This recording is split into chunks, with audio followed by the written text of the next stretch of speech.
to sort of wind it absolutely maximum power for the whole race. That's going to put stress and strain on the power unit itself. I can't imagine this man minds too much, so many congratulations. Thank you very much, thank you. That's your first 1-2 of the hybrid era. It is, and you know, it's a fantastic way to achieve it. You know, both the guys racing each other hard.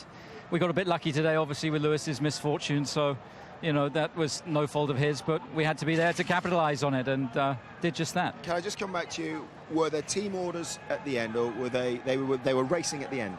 They were racing all the way to the finish. I mean, the only instruction I gave the engineers was tell the guys to keep it clean, think about the team and, you know, the 43 points. So, of course, there was a free pitch stop at the end with a virtual safety car where they both went on to very, very similar tyres. Prior to that, Max had an 8-lap tyre advantage, but we were concerned about both of them getting to the end and therefore took the free stop, put them both on the same tyre, and it was a free race to the end. But you've got to give yourselves credit for putting the pressure on Mercedes and Lewis, you know, to keep them sort of on their toes the whole way through. Maybe that was a factor that come into play. So once again, both of your drivers have delivered, and you must be thinking, wow, we're going to have a sort of a proper bash at the end of the season. Well, 43 points here, you know, a big score over Ferrari, and an unbelievable team performance today. The strategists did a great job.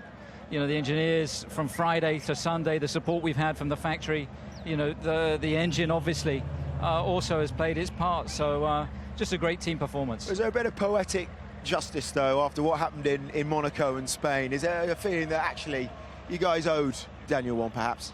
Well, I think, you know, in motorsport, things tend to even themselves out over a period of time, and Daniel was desperately unlucky in Monaco through no fault of his own, and, you know, he got a little bit of luck today, but he fully deserved that, and, you know, that victory's been a long time coming, but thoroughly well deserved. Thoroughly well deserved, and you bring up that point, but I think it's the longest run of anybody in terms of point scoring. I think that was 12 in a row that he's been in the points, Daniel Ricciardo. I think that's 5 podiums in the last 6. So you said it there, he really has been consistent.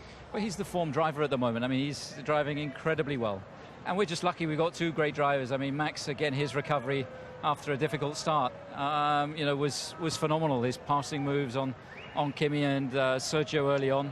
He just got on with the job and made it work today. So very happy with both our drivers. Yeah, and I think Max especially, you know, we've got to give him a lot of credit because coming to this type of weather, something he hasn't experienced before, other than obviously in Singapore, but he dealt with it absolutely brilliant, didn't he?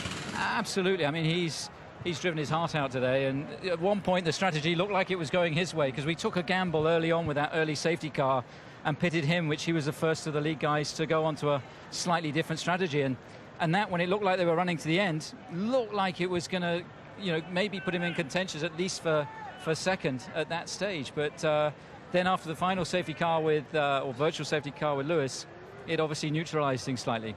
It's racing. Doesn't look like you can fill that with champagne. Do you know what? This is enormously... I won't need to go to the gym for a while. This is... I don't know what they've made it of, but it's enormously heavy. Are you all going to sup from the shoe this evening? Oh, God, I hope he hasn't got a verruca or anything. But, you know, he said, I'm not going to do that again until I win. And sure enough, a week later, he managed to do it. So. Brilliant stuff. Well done, Christian. Thank you. Great stuff. Enjoy your celebrations. There'll be celebrations for Red Bull, but not